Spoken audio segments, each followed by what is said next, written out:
I went through all Anderson 5 schools, so New Prospect Elementary, and then into Lakeside and into Westside. My mom taught preschool, which to me, I could never teach preschool. That's like the Marine Corps. I can't with the little kids. Those people are saints. But I always really liked history. My dad was a big history buff growing up, and we'd watch documentaries for fun and things like that. So I was always really into history. But I had a 6th grade teacher at Lakeside. Her name was Miss Shotton. And she just taught really differently. She taught through stories. She told stories all the time. She taught ancient history, so she'd tell stories about like the Assyrians and all like the crazy stuff that they would do. And it was just really exciting, and I remember I was never bored in her class. And we did a project at the end of the year. It was a big portfolio on ancient history, and she flipped through it, and she goes, "You know so much, you'd be a really good teacher." And I was like, "Oh, I could." "Yes, ma'am, I sure can." And then I went through Westside, and I had wonderful history teachers, wonderful. Like, I had a great teacher, Miss Ushery, but they seemed to, all the classes kind of seemed to be a little bit the same. They were all kind of similar. You know, you take the notes, you take the test, and every now and then you get a project. And people just weren't into it. They just didn't like it. And it drove me crazy because I loved it, and I didn't understand why nobody else did. And I thought, well, if I could be your teacher, I could make you like history. I could do that. I knew I was going to go to college. I didn't really know where. I finally came to the decision I was going to go to college at Charleston, get out of town for a little bit. Okay. I got there, I got teaching fellows, so my options were limited on what I could do, because teaching fellows, you have to go to an in-state school. Okay. And it has to be in an education program that supports teaching fellows, and they have to have an opening. I got there and immediately missed being in Anderson. I just missed it. I like small towns. I loved where I'm from.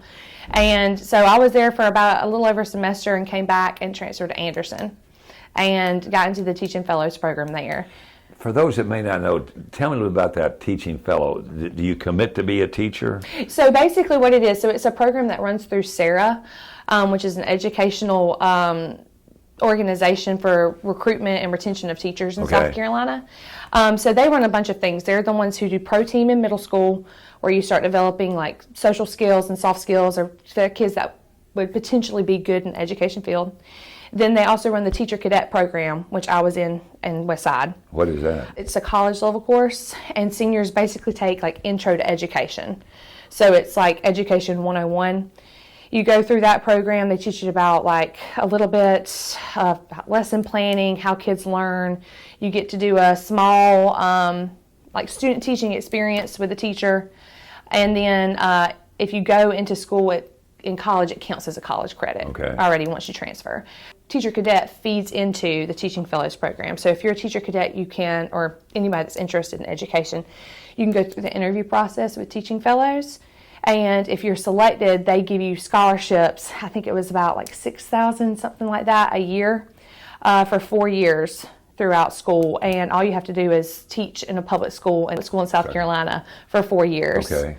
And it's a grant. Yeah. So I went back to Anderson and went through the Teaching Fellows program there. And basically they just give you a little bit of extra support. You kind of meet as a cohort regularly to help with each other with classes. You go to the State House to go to Hill Day for educational issues, things like that. Just extra experiences to help you in the classroom when you start. I graduated and I was a secondary social studies major in a time where there was not a teacher shortage in South Carolina. And most secondary social studies teachers also coach. They go hand in hand together. I do not coach anything. If you want to win, you do not want me to be your coach. So I couldn't find a job because a lot of the places that were hiring for social studies came with coaching abilities. And so I finally got a job at Greer High School in Greenville County.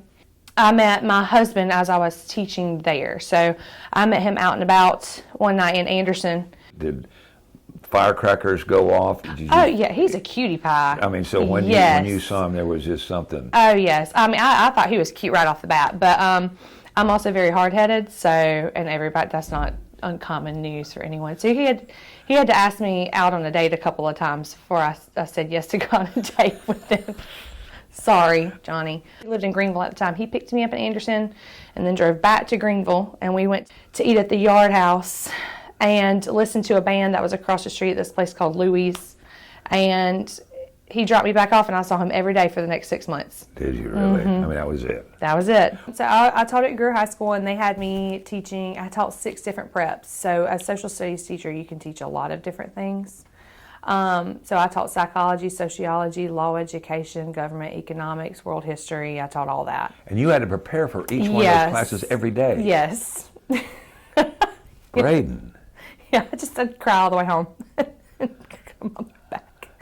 But I loved it. I really did. I loved it. But it was not what I anticipated. Okay. Because, I mean, the kind would call me ignorant or inexperienced, but the honest would call me ridiculous. I guess even after all that education, I thought kids were just going to want to learn the same way I did. And that's not the case. Right. So it went from, I want you to learn social studies to, I want you to just like learning. Let's just focus on liking learning and liking school. And we had kids from just every corner of life going through all bunch of different things, and it was hard. Like it was very hard. I wanted to come back to Anderson, and they had an opening at Southwood in Anderson 5. Okay. And so I thought, well, I feel like I could do a better job and be a better teacher around people. Like, I had my support system here because I went through Anderson 5. I was like, well, I'm going to go back home. And so I went to Southwood Academy and taught 7th grade social studies and loved it. I loved it. But you don't know what to do for these kids. At Southwood, you audition to get in as well. So you have kids that have all the support in the world and kids that don't have as much, and kids that don't need you at all. They could teach the class better than you could. And I've been hearing about Palmetto Middle School, and my husband, he lived around here and is an alumni of Palmetto. Okay. And his family has deep roots in the community, and I'd become involved in the community through being with him, and they had an opening. And I thought, well, let's just see. And I applied at Palmetto. And when you came here, then your only responsibility would have been social studies. Yes, it's 8th grade social studies. And no coaching. No coaching. No coaching. How difficult is it for a teacher to make that transition from one district to another? Or are they basically the same, or how they differ? No, every district is so very different.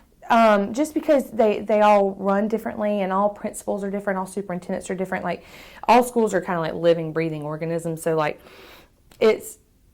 you could have one principal that's very hands-off and one principal that's not, and some require lesson plans up front, and some don't really mind about that, and they do more observation. So it was different coming to Anderson 1, but it was not in any way bad, or I would say better. And Mr. McCauley, who's my principal now, it was his first year as well when I started. So we kind of started together, which I think was a really cool experience, because we're both just figuring it out as we go. But I mean, we're a very close-knit group in Anderson 1. This is the same feeling that I had when I was a student at Westside. Like, everybody kind of knows your name, and you can pick up the phone and call somebody and they'll answer. And that's the experience I've always had in District 1 as well as a teacher. So that's been really nice. So we don't have any leveling in 8th grade social studies, so there's no like honors courses or anything like that. Like, math and English are leveled, so you can be in English 1 honors, you can be in math or algebra or something like that, but social studies is all the same. So each day I teach the same lesson, or we'd have to tweak it for the kids in the class, but 4 different times. Same lesson, 4 different times every day. When you begin a school year with these kids coming in for social studies, can you pretty quickly see the students that are going to enjoy your class and those that you may see, I'm not sure they're going to enjoy it? Then your challenge is to make them enjoy it, because I would think that people would want to come to your class. Oh, you'd be surprised. That's a difficult question, because the kids I teach are 13 and 14 years old. On the first day of school, they're completely different children than you're going to see in about 2 weeks. And they go through the same thing, I think, in most classes in the first 2 weeks of school. Now, you can tell definitely off the bat who you're going to have to push to get the work in, and you can probably tell who may struggle with attendance, or who definitely just does not like social studies, because they're very vocal. If they don't like it, they'll tell you right off the bat. Oh, yes, they'll tell you right off the bat. And it's a required course. It is. So me and my team, we start off trying to make it fun right off the bat, because I think you learn better when you're having fun. And I'm with two fun-loving people, so that's great. Yeah. My coworkers are awesome. So we start off at the first day of school, we play with Play-Doh. So most people are filling out surveys and things like that. You know, what's your favorite color? What's your favorite subject? Things like that. We play with Play-Doh. If you could have a dream animal, create the animal. What's your favorite meal in the cafeteria? Things like this. And we go into, like the school year is going to be what you make it. Then the next day we set up notebooks, and I kind of hook them in, because we don't give tests in my class. We have quizzes, but we have projects we don't give a test. So even kids that do not like social studies at all and do not like school at all, you win about half of them over right there with that sentence. You won't take any tests, and their eyes immediately perk up. I guess they think they're not going to get graded on anything. That's not the case. Yeah. But you take tests away, and you take a lot of that anxiety away. Do you really? Mm-hmm. By about the middle of the year, when we get to Civil War, it's rare that I have a kid that just straight out dislikes coming to class. It's very rare. Even if they don't really care for me as a teacher, which is fine, because you're not going to like every single teacher that you have. That's just a fact of life. But they enjoy the class, and they enjoy, or they at least can tolerate the class better than they can other courses that they've taken. How did this all start, your award, and what this now means for you? Because you had to be nominated locally. So go back there and tell me how that all happened. I was nominated at the school level at the end of 22-23 school year. Teacher of the Year at Palmetto, which was the best thing ever, in my opinion, because I work with these people and I know how great they are. So I'm like, me? Thank you. So you go through that process and are nominated by your school. And then you submit an application to the district. Okay. So you talk about like your philosophy of education, a unit that defines you, like what your platform would be.